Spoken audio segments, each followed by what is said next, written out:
অনেকটা সময় অপেক্ষা করার পরেই আজকে আমার সেই দিনটা চলে এসেছে।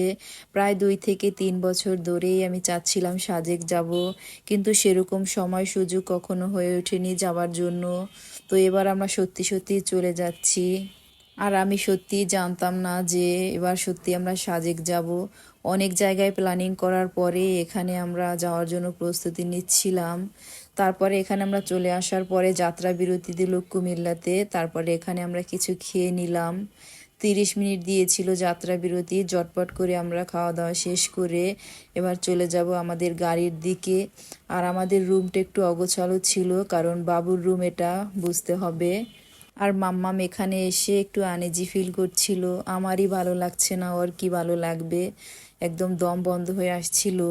তারপর ওর সাথে একটু মজা করছিলাম যাতে ও ঠান্ডা হয়, তো একটু শান্ত হলো। এবার আমাদের বাস ছেড়ে দেওয়ার পালা। এটা ছিল সকালের ভিডিও।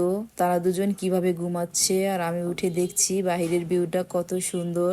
আমাদের রাকিব ঢাকার যত মলমূত্র আছে সব সাজেকের কাউন্টারে আসে ছাড়তেছে।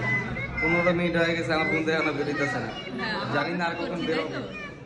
এই যে ওয়াশরুম কেউ যেতে পারছে না, কত ভিড় আছে এখানে, সিরিয়াল আছে। ঢাকার মলমূত্র এখানে ত্যাগ করছে। অনেকটা সময় জার্নি করার পরে আমরা চলে আসলাম খাগড়াছড়িতে। তো এখানে এসে আমরা সকালের নাস্তাটা করে এখানের একটা পার্কে চলে আসলাম, কারণ এখন আর আমাদের সাজেক ঢোকার কোনো সময় নেই, কারণ ওখানে সময় হচ্ছে 10টা আর 2টা। তো আমাদের 10টা ওভার হয়ে গিয়েছে, 2টার পর ছাড়া আমরা ঢুকতে পারবো না। তাই আমরা সিদ্ধান্ত নিলাম এখানে একটা পার্কে আমরা ঢুকবো। আর এখানে পাহাড়িদের একটা দোকান ছিল, অনেক কিউট কিউট জিনিস ছিল এখানে।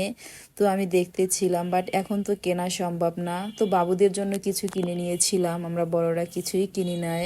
এই ক্যাপটা তো আমার অনেক বেশি পছন্দ হয়ে যায়, তাই মাম্মামকে পরিয়ে দিচ্ছিলাম, কিন্তু ও তো এটা নিবেই না, ও শুধু হাতে নিয়ে খেলবে। আর এখানে পাহাড়টা ছিল অনেক বেশি সুন্দর। তো এই পার্কটায় আমরা ঢুকে পড়ছিলাম। আমার তো মনে হচ্ছিল ভিতরে অনেক অন্ধকার, কিন্তু না, ভিতরে অনেক বেশি সুন্দর ছিল। তো এখানে পাহাড়িদের দোকান ছিল আর অনেক অনেক প্রোডাক্ট ছিল এখানে।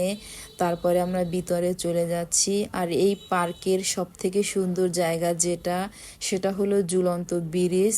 তো ঝুলন্ত ব্রিজে আমরা সরাসরি চলে যাব, কারণ সব থেকে সুন্দর জায়গাটায় তো আগে যেতে হবে, তাই না?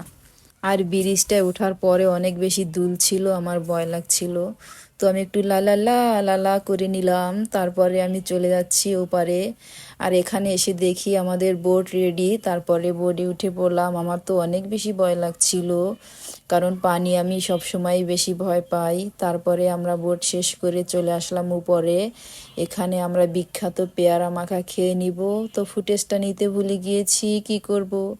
তো আজকের দিনটা আমাদের প্রায় শেষ হয়ে গিয়েছে, এবার আমরা সাজেকে ঢুকবো। Bye bye.